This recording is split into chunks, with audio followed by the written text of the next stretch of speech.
Isaiah Thomas may not be headed to the Cavaliers in that deal that would bring back Kyrie Irving in return. It was a blockbuster agreed to just a couple days ago. However, Thomas's hip injury, which forced him to miss Boston's final 3 playoff games, has complicated a Cavs physical. So for more, let's bring in the man who's been on this story all summer. Adrian Wojnarowski joins us now. And Woj, where do things stand right now? Doug, Cleveland is evaluating the physical that Isaiah Thomas took with their doctors on Friday in Cleveland. They're going through trying to get a sense of when they think he could potentially be available to them this season, and start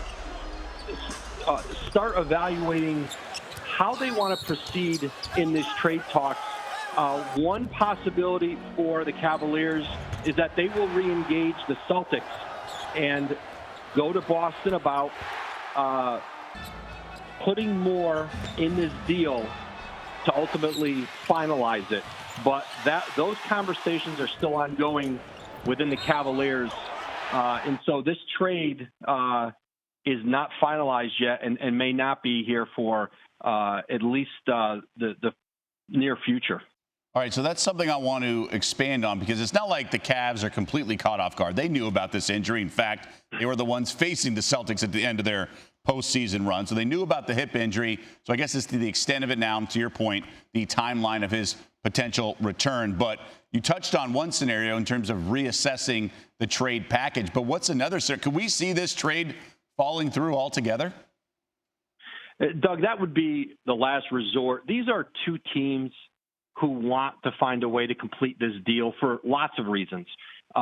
It certainly fulfilled the needs of both teams. And so before that happens, listen, the two scenarios before that is either Cleveland just signs off on the deal as it is, passes Thomas's physical and moves on, or they get into a conversation here about adding to the deal, whether that's a first-round pick, a second-round pick, a young player on the Celtics roster, and then you'll have to see how Boston would potentially respond to that request.